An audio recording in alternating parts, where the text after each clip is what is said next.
Hi, welcome to அடடடா அசத்தல் channel. இன்றைக்கி வீடியோவில் வந்து நம்ம பலாக்கொட்டையை வச்சு ஒரு சூப்பரான ஒரு காரக்குழம்பு பண்ண போகிறோம். இது டொமேட்டோ, இது டொமேட்டோ, இது garlic, good, இது apple, potato, இது green chilies, இது jackfruit seed, பலாக்கொட்டை, இது என்னது brinjal, இது புளி தண்ணி, இது onion, இது garlic, இது tomato, இது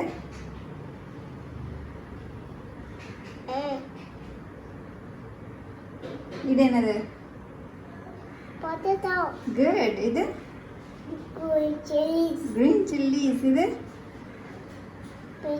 brinjal, இது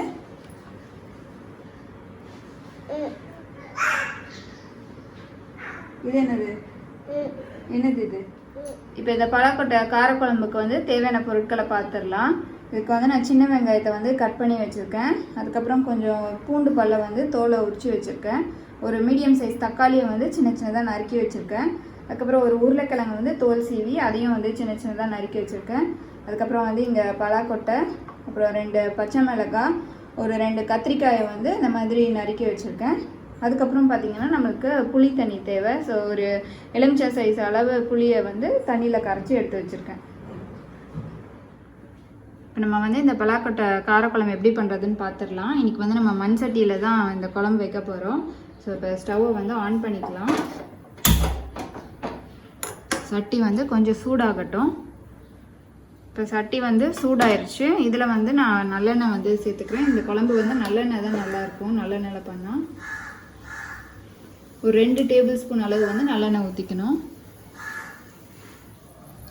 இப்போ எண்ணெய் வந்து சூடாயிருச்சு. இதில் வந்து நம்ம கடுகுளுத்தம் பருப்பை வந்து சேர்த்துடலாம்.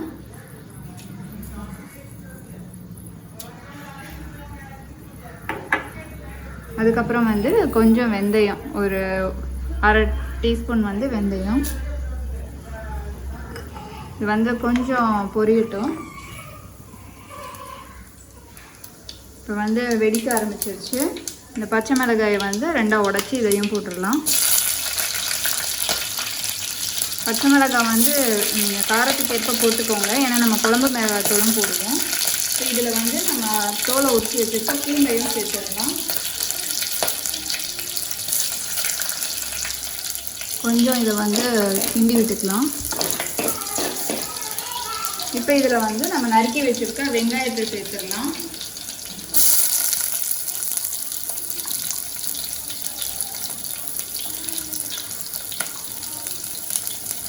வெங்காயமும் வந்து கொஞ்சம் லைட்டாக வதங்கட்டும். வெங்காயம் வந்து வதங்கிருச்சு. இதில் வந்து நம்ம நறுக்கி வச்சுருக்க இந்த தக்காளியை வந்து சேர்த்துடலாம். தக்காளி வந்து கொஞ்சமாக தான் நமக்கு தேவைப்படும், ஏன்னா நம்ம புளி தண்ணியும் ஊற்றுறோம். இப்போ ரொம்ப புளிப்பாயிரும். இதையும் வந்து நல்லா மிக்ஸ் பண்ணி விட்டுடலாம். தக்காளி கொஞ்சம் வதங்கட்டும். இப்போ வந்து நம்ம நறுக்கி வச்சுருக்க இந்த கத்திரிக்காயும் உருளைக்கிழங்கையும் போட்டு நம்ம வதக்கிடலாம்.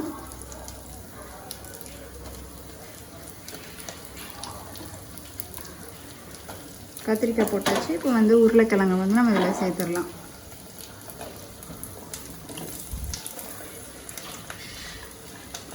இந்த பலாக்கொட்டையை வந்து 2ஆக கீறி எடுத்து வச்சுக்கிட்டேன். இப்போ இந்த கத்திரிக்காயும் உருளைக்கிழங்கும் கொஞ்சம் வதங்கினதும் நம்ம வந்து இந்த பலாக்கொட்டையும் சேர்த்துடலாம். நல்லா ஒரு மிக்ஸ் பண்ணி விட்டுக்கலாம். கொஞ்சம் வதங்கட்டும் ஒரு 2 நிமிஷம். இப்போ கத்திரிக்காயும் உருளைக்கிழங்கும் கொஞ்சம் லைட்டாக வதங்கிடுச்சு. இதில் வந்து நம்ம இந்த 2ஆக நறுக்கி வச்சுருக்க பலாக்கொட்டையை சேர்த்துடலாம். இது பார்த்திங்கன்னா ஃப்ரெஷ் பலாக்கொட்டை தான் வந்து நம்ம சேர்க்கணும். காஞ்ச பலாக்கொட்டை வந்து சேர்க்கக்கூடாது. இதையும் வந்து ஒரு 1 நிமிஷம் வதக்கிடலாம். கொஞ்சம் வதங்கட்டும். இப்போ இதில் வந்து நம்ம காரத்துக்கு தேவையான அளவு குழம்பு மிளகாய் தூள் வந்து சேர்த்துடலாம். ஏற்கனவே நம்ம பச்சை மிளகாவும் போட்டிருக்கோம், அதனால் கொஞ்சம் பார்த்து சேர்த்துக்கோங்க. வந்து நல்லா கிளறி விட்டுடலாம்.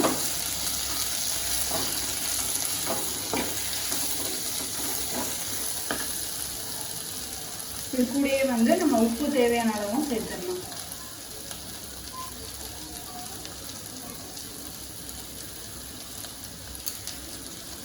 இது ரெண்டுத்தையும் வந்து நல்லா மிக்ஸ் பண்ணி விட்டுடலாம். இப்போ இதில் வந்து நம்ம கரைச்சி வச்சுருக்க புளி தண்ணியை வந்து சேர்த்துடலாம்.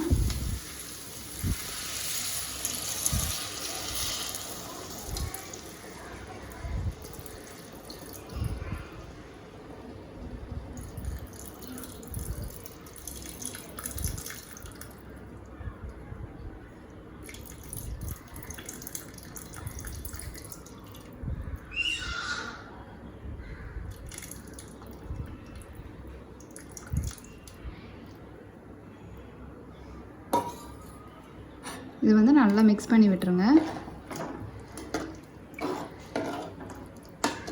இது கொஞ்சம் பச்சை வாசம் போகிற வரைக்கும் இது வந்து ஒரு கொதி வரட்டும். இப்போ இதில் வந்து ஒரு கிளாஸ் வந்து தண்ணி சேர்த்துடலாம். இப்போ இது எல்லாமே சேர்ந்து நல்லா கொதிச்சு வரணும். எல்லாம் காய் அப்புறம் அந்த பலாக்கொட்டை எல்லாமே வந்து நல்லா வெந்து வரணும். அதுக்கப்புறம் லைட்டாக வற்றும், நல்ல குழம்பு வந்து வற்றி வரும், எண்ணெய் பிரிஞ்சு வரும். இப்போ இது வந்து நல்லா கொதிக்கட்டும். ஸ்டவ்வை வந்து நான் ஃபுல்லில் வைக்கிறேன். இப்போ ஹையில் வச்சு கொதித்து வந்ததுக்கப்புறம் நம்ம வந்து சிம்மில் வச்சு நல்லா குழம்பு கொஞ்சம் வத்துற வரைக்கும் நம்ம வந்து அதை வேக வைக்கணும். இப்போது நல்லா கொதித்து வரட்டும். இப்போது குழம்பு நல்லா வந்து கொதிக்க ஆரம்பிச்சிருச்சு. இந்த ஸ்டேஜில் வந்து சிம்மில் வச்சிடலாம். வச்சுட்டு இது நல்லா ஒரு 10 நிமிஷம் வந்து குழம்பு நல்லா சுண்டி வர வரைக்கும் நம்ம வெயிட் பண்ணணும். இப்போ 10 நிமிஷம் கழித்து பார்க்கலாம். இப்போ நல்லா ஒரு 1/4 மணி நேரம் ஆயிடுச்சு. திறந்து பார்த்துடலாம் குழம்பு எப்படி வந்திருக்குன்னு. நல்லா கொதிக்க ஆரம்பிச்சிடுச்சு. நல்லா வற்றி சூப்பராக வந்திருக்கு குழம்பு.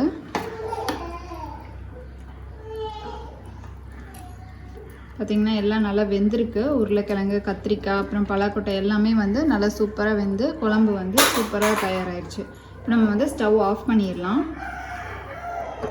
நம்மளோட பலாக்கொட்டை காரக்குழம்பு வந்து தயாராகிடுச்சு. நம்மளோட பலாக்கொட்டை காரக்குழம்பு வந்து சூப்பராக தயாராகிடுச்சு.